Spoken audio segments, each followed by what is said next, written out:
To buy a bag of dry pasta, but our next guest may have you changing your ways. It's steaming in the kitchen.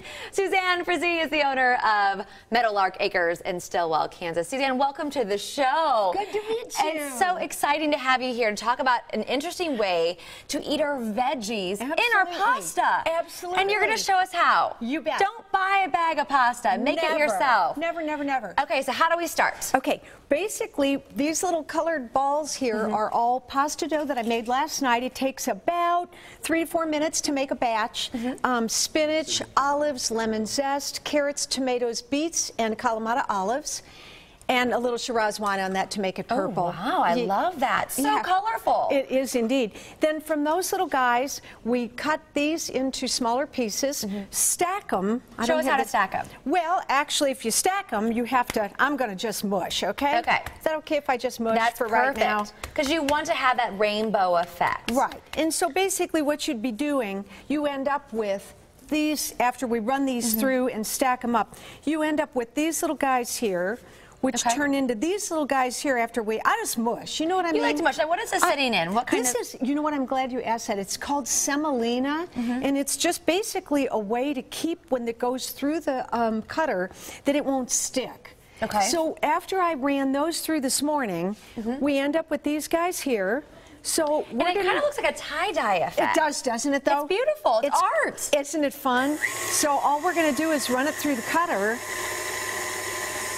That's it. Now, do you need to invest in expensive tools? You do not. You absolutely do not. I mean, frankly, let's face it, you know, Italian grandmas were doing it for years and years before KitchenAid ever came up with this stuff. But the beauty of it is this will dry for just a few minutes.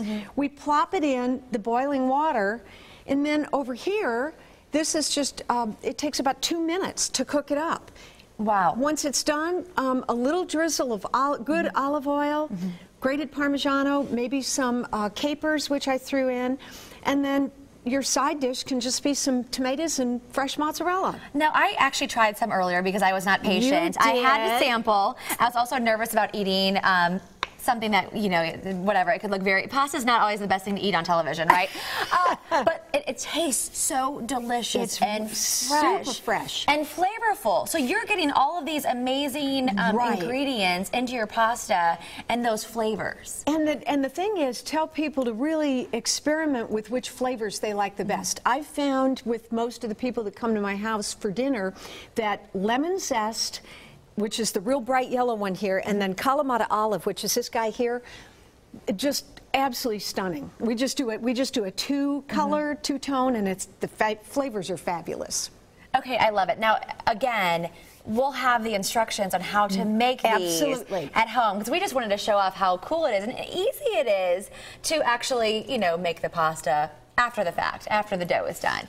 Now tell us about the, what did you put on top of this? Is it just olive oil? It was a little drizzle of olive oil, some grated Parmigiano, and then on the tomatoes and the basil, I just like to use a little bit of a balsamic glaze, so nothing, you know, super fancy.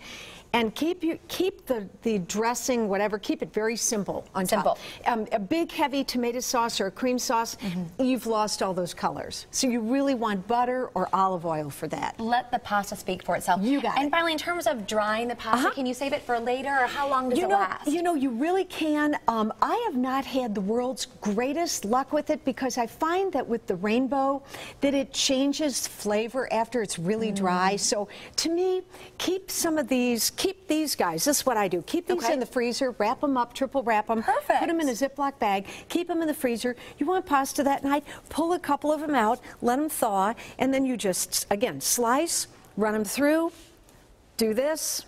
Voila. And when you're ready to cook, pop it in. We're talking 2 minutes. And there it's you go. Done. And it's done. And it's done. Suzanne, you are so much fun. I love it. I can't wait to finish that bowl because it's so good. It is that good. Watch what it does to your hair. That's all I say. Okay. You might get some color added to your hair. I love it. You look so great. All right. Thanks for joining us. You bet.